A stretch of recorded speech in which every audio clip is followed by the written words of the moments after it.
Hello guys, সবাই কেমন আছেন? আশা করি সবাই ভালোই আছেন। আজকে আমি একটা অপশন নিয়ে কথা বলবো।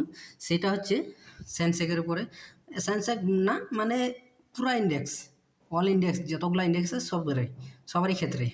তো আমি সেন্সেক্সের উপরে একটা ছোট্ট করে একটা ভিডিও করছি। সেন্সেক্স আমি ক্লিক করলাম, এখানে দেখছি যে সকালবেলা ওপেন প্রাইস কত ছিল। দেখেন, ওপেন প্রাইস ৭৮,৬৫৭ টাকা, ঠিক আছে, 57 পয়েন্ট। তো সকালবেলা এটা ওপেন হয়েছিল, এখন তার মানে প্রাইস কত চলছে দেখেন। তো সকালবেলা কেউ যদি একটা স্ট্রাইক প্রাইস, আমি কথা বলছি যে পয়সা কীভাবে ডবল হয় সেই উদ্দেশ্যে ভিডিওটা বানানো। অনেকজন বলে পয়সা ডবল হবে না, অপশানে পয়সা ডবল করাটা অসম্ভব, কিন্তু সম্ভব। মার্কেট যদি দেয় তাহলে কোনোটাই অসম্ভব না, সবটাই সম্ভব। তার জন্য আপনাকে আমি একটা স্যাম্পল মানে দেখাচ্ছি লজিক, যে কিভাবে হচ্ছে ডবল। কেউ কেউ বুঝতে পারেন না, তো তার জন্য আমি স্ক্রল করে নিচে আসছি।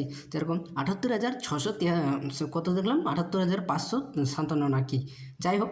তো আমি একটা স্ট্রাইক প্রাইস, এটা সকালবেলাটা দেখছি, এটা আমি সিলেক্ট করলাম ৭৮,৭০০, ঠিক আছে। এই স্ট্রাইক প্রাইস কত চলছে।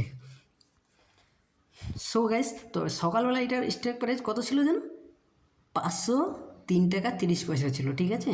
তো আপনি সকালবেলা তো ওই টাইমে ট্রেড নেবেন না, কারণ ট্রেডারের কাজ হচ্ছে 9:30 থেকে 9:10টার মধ্যে।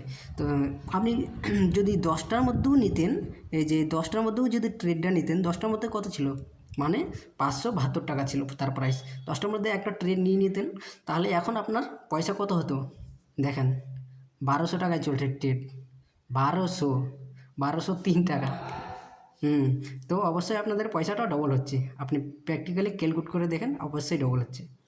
তো গাইস, আর এটা ভাবেন না আমি কল বা টিপস দিচ্ছি আপনাদেরকে ট্রেডিং করার জন্য, হ্যাঁ।